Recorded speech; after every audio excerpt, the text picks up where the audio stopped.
मुतासिब लोगों ने भारत में कराची लफ्ज को ही अपना असल दुश्मन बना लिया है। उसके बरक्स पाकिस्तान में बम्बई बेकरी हैदराबाद हो, दिल्ली नियारी हाउस हो, दिल्ली शीरमाल हो, हैदराबाद दक्कन की बिरयानी हो, ये तमाम नाम हमारे लिए एक सकाफती विरसा रखते हैं। यानी फर्क है सोच का, बर्दाश्त का और तारीख से ताल्लुक का। उसको देखकर ऐसा लग रहा है कि जैसे इंतहा पसंद हिंदू। एक्सप्रेस न्यूज के लिए मैं हूँ जुनैद खानजादा और मैं बात करूंगा कि पाकिस्तान ने किस तरह 5 घंटे में ऑपरेशन बयानुल मरसूस के जरिए भारत को दंतान शिकन जवाब दिया, जिसके बाद भारत के अंदर अज़बियत, लिसानियत, तासुब की नफरत आमेज ऐनक पहने हुए लोगों ने किस तरह हैदराबाद के एक शहर के अंदर कराची लफ्ज़ से नाम से मंसूब बेकरी पर हल्ला बोला। ये पहला मौका नहीं था कि जब इस नफरत आमेज सोच का मुजाहरा किया गया हो, और अभी भी जो विजुअल सामने आए हैं उसको देखकर ऐसा लग रहा है कि जैसे इंतहा पसंद हिंदू पाकिस्तान के खिलाफ कोई बहुत बड़ी फतह हासिल कर रहे हैं। उनकी ये ख्याली फतह बेसिकली उस मिसल के मुताबिक है जिसमें कहा जाता है कि खसियानी बिल्ली खंबा नोचे। मुतासिब लोगों ने भारत में जैसे कराची लफ्ज को ही अपना असल दुश्मन बना लिया है, और आज भी ये नाम पहले से ज्यादा मकबूल हैं और अहले पाकिस्तान को इन नामों से कोई नफरत नहीं, और ना ही वो कम अक्लों की तरह इन नामों को अपना दुश्मन गर्दानते हैं। यानी फर्क है सोच का, बर्दाश्त का और तारीख से ताल्लुक का। हकीकत तो यह है कि कराची से हिजरत करके हिंदुस्तान जाने वाले एक खानदान ने 1953 में इस बेकरी की बुनियाद रखी। आज हैदराबाद दक्कन में इस बेकरी की 15 से ज्यादा शाखें हैं, जबकि बेंगलोर, चेन्नई, दिल्ली और गोवा में भी शाखें हैं। और साल 2019 में पुलवामा हमले के बाद बेंगलोर की शाख पर हमला हुआ, और साल 2021 में कराची बेकरी की बम्बई की शाख को बंद कर दिया गया, जबकि ये बेकरी अब भारतीय सकाफत और तारीख का बिल्कुल इसी तरह हिस्सा है जैसे हैदराबाद सिंध में 1911 से कायम होने वाली बम्बई बेकरी के, जिसका नाम आज हैदराबाद की चंद मशहूर शनाख्त में होता है, जिस पर अहले हैदराबाद को फख्र है। ईद हो, क्रिसमस हो, दिवाली हो, होली हो या रक्षाबंधन, हर त्यौहार के ऊपर तमाम लोगों की ख्वाहिश होती है कि हैदराबाद में वाक़या बम्बई बेकरी से केक लाके अपनी खुशियों को दोबाला किया जाए। दूसरी जानिब भारत में एक बेकरी के नाम की वजह से उस पर बार बार हमले तक बात अब महदूद नहीं रही है। भारत को हिंदू समाज में तब्दील करने के एजेंडे पे अमल करती बीजेपी, आरएसएस, शिव सेना समेत दीगर मुतासिब जमातों की जानिब से मुकामी सकाफत व जबान की बहाली के नाम पर लिसानी शनाख्त, मजहबी जज्बात या सियासी नजरियात के तहत शहरों, सड़कों और अहम मुकामात के नामों की तब्दीली का अमल जारी है। बम्बई का नाम तब्दील करके मुंबई रखा गया, मद्रास चेन्नई में तब्दील हो गया, कलकत्ता कोलकाता में, बेंगलोर बेंगलुरु में, और इलाहाबाद को प्रयागराज करके तारीख को मिटाने या इससे छेड़छाड़ करने की कोशिश की गई। और ये सिलसिला अभी जारी है, और उनकी लिस्ट में कई शहरों और अहम मुकामात के नाम मौजूद हैं जिनके नाम लिसानियत, तासुब और अज़बियत की बुनियाद के ऊपर तब्दील किए जाने हैं। इसके बरक्स पाकिस्तान में कभी भी ना किसी शहर, ना किसी शारा और ना ही किसी मशहूर मुकाम का नाम अज़बियत, लिसानियत, तासुब की बुनियाद के ऊपर तब्दील किया गया है। अगर हम सिर्फ हैदराबाद सिंध की बात करते हैं तो आज भी जिस इलाके, जिस मोहल्ले, जिस रोड से गुजरें, आपको Naval Rai clock tower, Mukhi house, Tilak Chadi, Naval Rai Hiranand high school gold building, Mitharam hostel, Jhamatmal, Keemat Rai building, शांति धम और भाई हीरानंद फ्री रीडिंग रूम समेत सैकड़ों की तादाद में इमारत, पानी के प्याऊ, मोहल्ले, गलियां और घर नजर आएंगे, जिनकी पेशानियों पर आज भी क़याम पाकिस्तान से पहले वहां के मुकीम या उन्हें बनाने वाले हिंदू घरानों के नाम जगमगाते हुए नजर आते हैं, और इन नामों को कभी भी किसी ने भी किसी नफरत का निशाना नहीं बनाया। यहाँ एक मुखी हाउस के नाम से भी जगह है, जिसे आज भी उसी को वही नाम है। यहाँ उसके जो मालकान थे, उनके जो पोते थे, अभी कुछ अर्से पहले वहाँ तशरीफ लाए थे, उसे विजिट कराया, उसको आज हमने संभाला है, संभाल के सजा के रखा हुआ है। इसी तरह नेवल हाई स्कूल के साथ स्कूल चल रहा है। इसी तरह आप सिरेघाट पे एक शानदार किस्म की बिल्डिंग और इमारत है,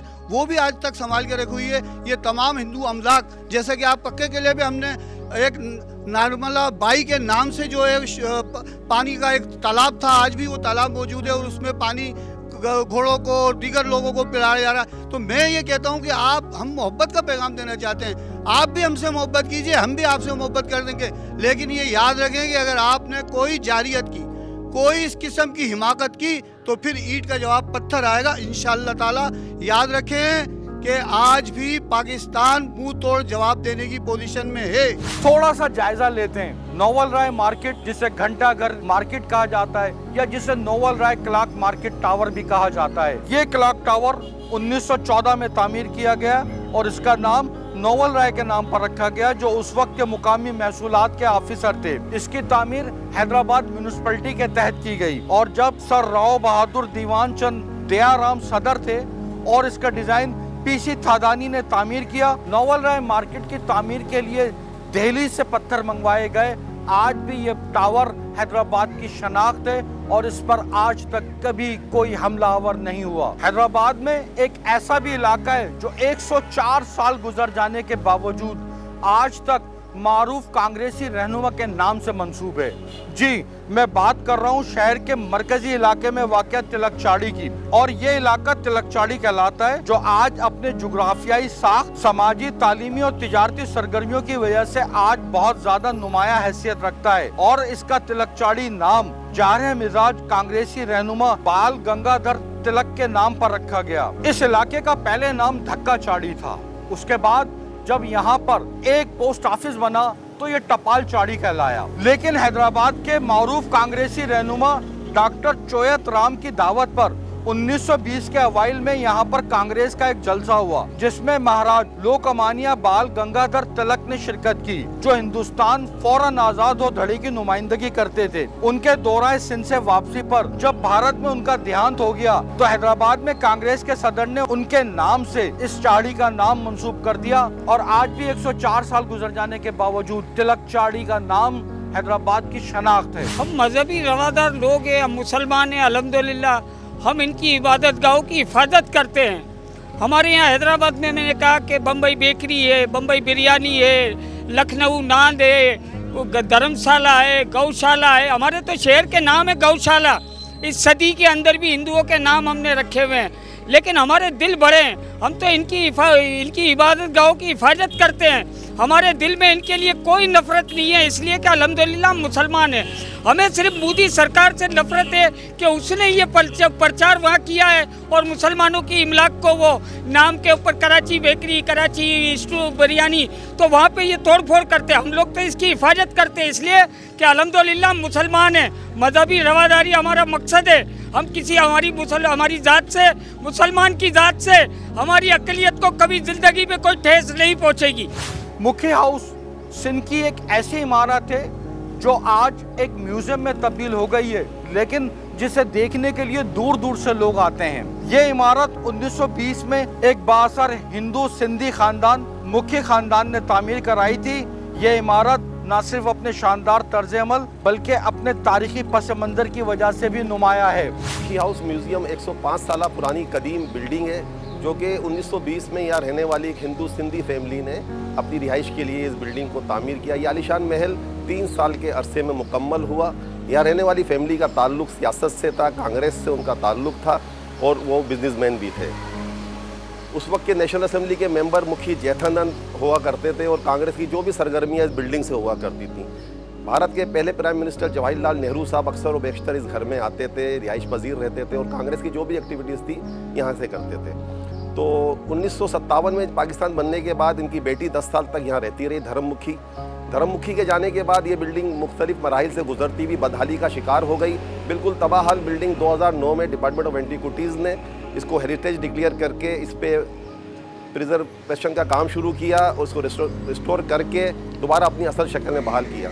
सबसे पहले इस फैमिली से रब्ता किया जो कि धर्म उस वक्त ज़िंदा यूएस में थी, उनसे तस्वीर ली। तस्वीर की मदद से इस बिल्डिंग को अपनी असल शक्ल में बहाल किया गया। 2013 में उस फैमिली को यहाँ बुलाया गया, सिंध गवर्नमेंट ने उनको यहाँ प्रेजेंटेशन दी और उनको बताया गया कि हमने इस तारीख़ी विरसे को एक बार फिर महफूज किया है, जिससे वो बड़े खुश हुए, बड़े रिक्कत आमेज़ और जज्बाती मनाजिर देखने में आए। उन्होंने दरो दीवार से लिपट कर रोए वो लोग और बोला कि आपने इस बिल्डिंग को, हमारी सखाफत को बचा के रखा और हमारी आबा अजदाद की बिल्डिंग को महफूज करा। पक्का किला में वाक़या शांति धर्म इमारत वो तारीखी इमारत है जिसे 1940 में तामीर किया गया। ये एक अहम मजहबी और सकाफती इदारा थी जिसे हिंदू बिरादरी के रूहानी रहनुमा स्वामी शंकर दास की सरपरस्ती में कायम किया गया और आज भी ये अपने इसी नाम के साथ वजूद रखती है। हमारे हैदराबाद के अंदर ये हम देखें तो आगरा के नाम से, आगरा अबुल उलाई के नाम से एक अस्पताल मौजूद है। हमारी खुद की ब्रांड यहाँ है कि जो है वो हमारा फ़ख्र बम्बई बेकरी वो यहाँ पर मौजूद है। तो हमने तो उसको किसी तरीके से नुकसान नहीं पहुँचाया, बल्कि वो तो एक ब्रांड है, हमारा फ़ख्र है। मैं जिस इलाके में यहाँ रहता हूँ, मेरे खुद के घर का नाम शांति धाम बिल्डिंग है। हम यहाँ जो है खुशी से रहते हैं और बल्कि हम इसको अपना असासा समझते हैं। ये हमारा एक असासा है। हमारे खुद के शहर में यहाँ के जो सौगात है, खाने हैं, वो हिंदुस्तान के शहरों के नाम पर हैं। दहली शीरमाल यहाँ बड़ी मशहूर है और दहलवी फूड्स यहाँ पर हैं। इस तरीके से यहाँ पर जो है लखनऊ की एक बिरयानी बहुत मशहूर है। तो इस तरह की सौगात भी हमारे यहाँ मिलती है। पक्का किला के अंदर एक नई मुतअद्दिद तारीखी इमारत मौजूद हैं जिनके नाम आज भी उनके पेशानियों पर लिखे हुए हैं, जिनमें भाई वसायामल और भाई हीरानंद फ्री रीडिंग रूम भी शामिल है। ये तो थी वो तारीखी इमारत में से चंद एक इमारत जिनका भी जिक्र किया है, लेकिन हैदराबाद में एक पूरा इलाका जो आधा असेंबली का हल्का बनता है वो हीरा आबाद है, जिसे खास प्लानिंग करके क़याम पाकिस्तान तक हिंदू बिरादरी, मारवाड़ी, राजपूत और जैन हिंदुओं की अक्सरियत का गढ़ था। क़याम पाकिस्तान के बाद भारत से आने वाले महाजरीन की अक्सरियत को हीराबाद के इलाके में ही बसाया गया। आज भी ये इलाका हीराबाद के नाम से ही मशहूर है, क्योंकि अहले पाकिस्तान जानते हैं कि सिर्फ नाम एक लफ्ज नहीं होते, बल्कि इनके पीछे एक मुकम्मल कहानी, शनाख्त और यादें छुपी होती हैं। ऐसे में नामों पर तनाज़ा या हमले अक्सर सियासी, जज्बाती या फिरका वाराना हसासियत की अक्कासी करते हैं। हैदराबाद दक्खन की कराची बेकरी हो या हैदराबाद की बम्बई बेकरी, ये सिर्फ कारोबार नहीं है बल्कि हिजरत, मोहब्बत और यादों का मज़हर है। इनके इन नामों को महफूज रखना असल में वरासत, वर्सा, तहजीब और सकाफत को महफूज रखने के बराबर है।